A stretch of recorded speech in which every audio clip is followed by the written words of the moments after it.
खुलुमबाय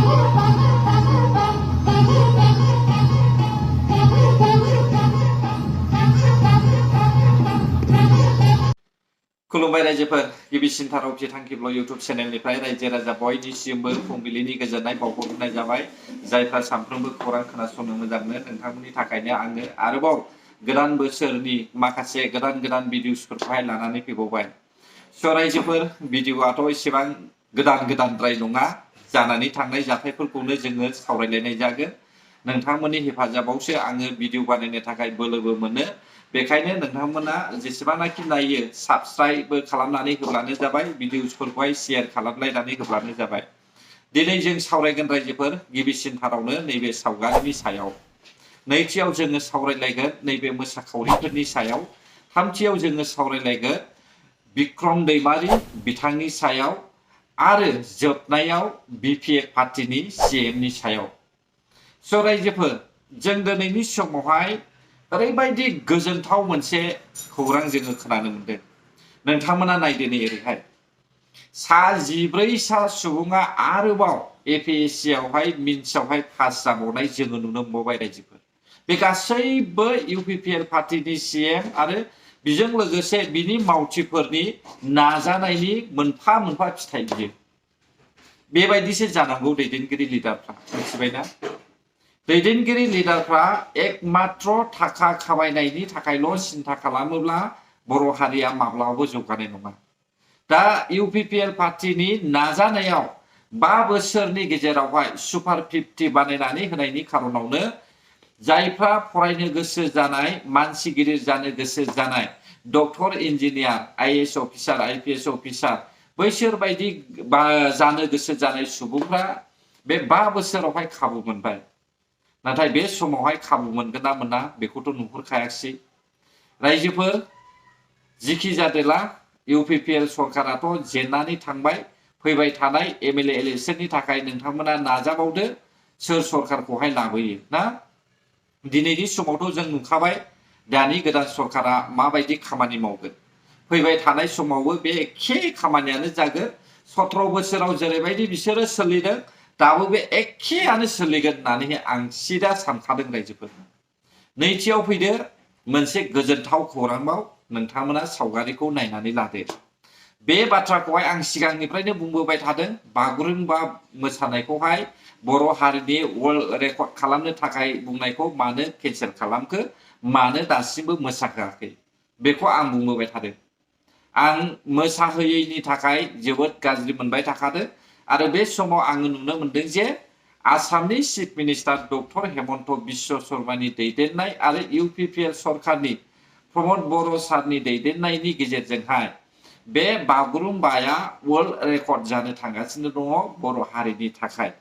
फैबाय थानाय नैबे जानुवारि दाननिनो 17 अक्ट' खालार खालि बेखौहाय गुवाहाटीयाव मोसाहोनाय जागोन होननानै जोङो खोनानो मोनदों। गासै 10,000 मोसाखावरिफोरखौहाय बेयावहाय सायख'नानै लानाय जादों होननानै जोङो मिथिनो मोनदों। आं जोबोद गोजोननाय मोनदों रायजोफोर। दा बर'नि लिडारा बेफोरबायदिसो थांखि लाग्रा जानांगौ।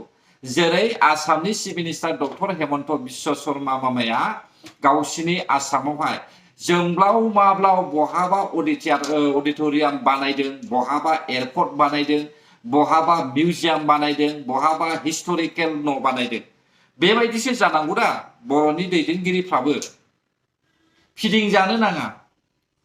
फारसेथिं जोंनि बर'खौ फिदिंदों, फारसेथिं गावगा जोंब्लाव बानायनानै लादों। बेखौहाय जोंनि बर' रायजो राजाफ्रा नुवाखै खोमा ना ससियेल मिडियायावहाय। आरो बर'नि जे जायनि दानि सोलिबाय थानाय सरकार सीएम हाग्रामा महिलारिजों लोगोसे बिनि मावथिफ्रा लाजिदोंना लाजियाखै बेफोरो सावगारिखौ नुनानै आंथ' लाजिनाय मोनदों रायजोफोर। फारसेथिं जोंनि बर'खौहाय मोख्रा मोसाहोदों, फारसेथिं गावसिनि जायगाया समायना रमायना बानायगासिनो दङ हा।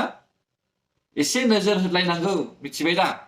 दा बेनिखायनो आं सानदों बागुरुम्बाखौबो एकदमबारे मोसाहोथारनांगौ। बेयो मोनसे वर्ल्ड रेकर्ड जानानै थागोन। जेरै GI मोनबाय जोङो। जानाय लोंनाय, गाननाय जोमनाय, सुपार 50 बेफोर गासैबो हारि जौगानायनि खामानि। लोगोसे हा पाट्टा होनाय। सरकारा फैयोब्ला गिबिसिनथारावनो हा पाट्टाखौ होनांगौ। BPFनि CMआ बुंदों हा फाट्टा होनो थाखाय फैबाय थानाय 10 अक्ट' खालार खालि हा फाट्टा होगोन सोर बायदिनो माबायदि सुबुंनो हा फाट्टा होगोन बेखौहाय जोङो नुगोन रायजोफोर गिबिसिनथारावहाय रायजोनि खामानि मावनो थाखाय CM जानायनि दायथ'आ रायजो राजाया मा अबस्थायाव दङ बेहा हा दङना गैया बिनो थानो थाखाय न' दङना गैया बिनि जायगाया लामाया मोजां नंगौना नङा बेसोरखौ नायनायासो माने सरखारनि दायथ' दा BPF पार्टिया बिदिखौहाय सिन्था खालामा इलेक्शना खाथिसै MLA इलेक्शना खाथि जाबाय दा मा अन्थाइ खाम्फा गायसननाय दोनथ'नायसै रायजोफोर नोंथांमोना नायलांबाय थादो थामथियाव रायजोफोर नैबे बिक्रम दैमारिनि सायाव आं बेखौनो बुंनो सानदों बिथाङा थांनाय काउन्सिल इलेक्शनावहाय BPF खौहाय लाबोनो थाखाय गाबगुलायदों मानो गाबगुलायदों रन्जन दैमारि सारखौहाय पलिटिक्स गेलेनानैहाय बेखौहाय एजेन्डा खालामनानैहाय रायजो राजाफोरखौहाय आन्दाय होजोबदों ना थांनाय समावहाय नंगौना नङा नाथाय दिनै जोङो नुबाय BPF देरहाखांनायनि उनावहाय NDFबीफोरनि सायावहाय फंसेबो बाथ्रा खुगा बेखेवनाय आङो खोनानोनो मोनाखै दा बिक्रम दैमारि मोना बहा उन्दुनानै थाखो आं ओरैनो बुङा जेब्लासिमहालागै रन्जन दैमारि सारा जेलनिफ्राय गवा अब्लासिमहालागै आं बिक्रम दैमारिखौहाय माब्लाबाबो सोंखारियालासेनो थाया मानोना बियो हार्ट ब्रेकेन जालायनानैहाय उदास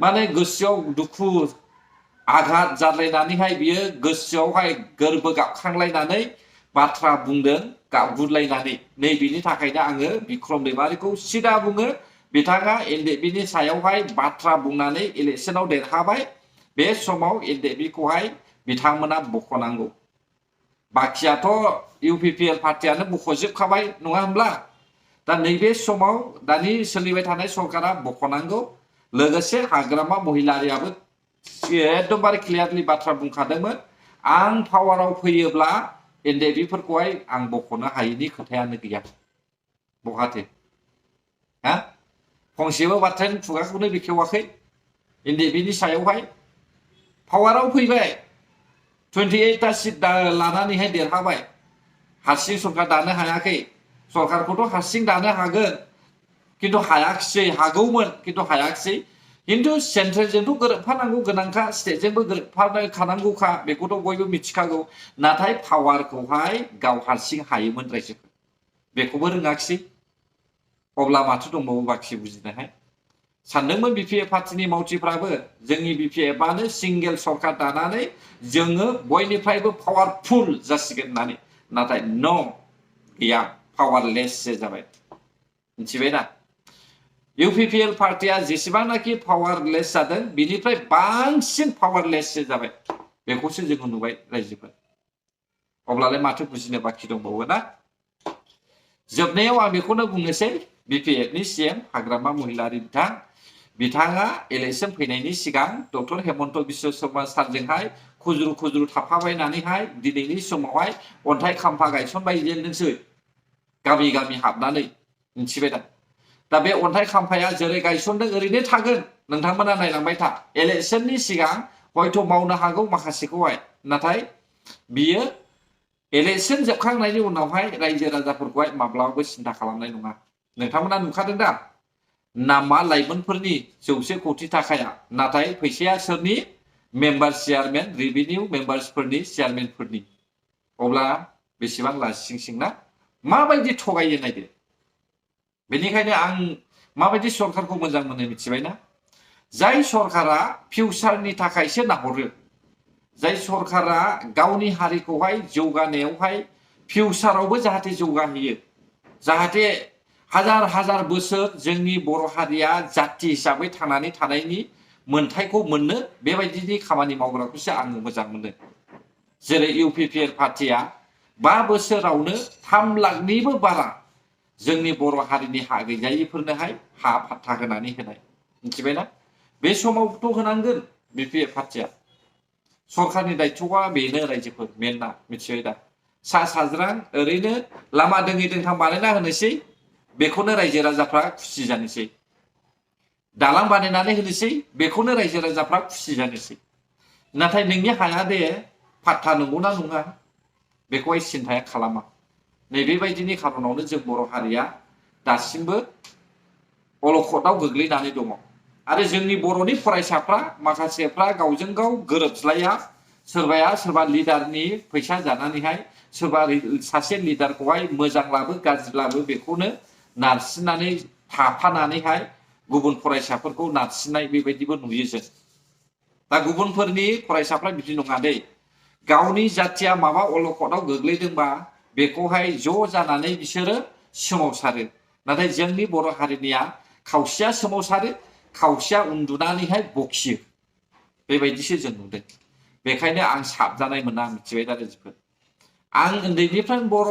बेकग्राउन्डआबो बर' आंनि जाथि खुरमा गासिबो बर' बेनिखायनो आङो बेबायदि थासारिखौ लुबैया जेन' जोंनिबो गुबुन गुबुन हारिफोरनि बायदि जोंनि जायगायाबो जायो बेखौसो आं लुबैयो बेखायनो जोंनो मोजां दैदेनगिरि नांगौ गोजोन्थों अब्ला जायफ्रा आंनि भिडिअखौ जोबजासे नायबाय बर' हारि जै जाथों जै बर' हारि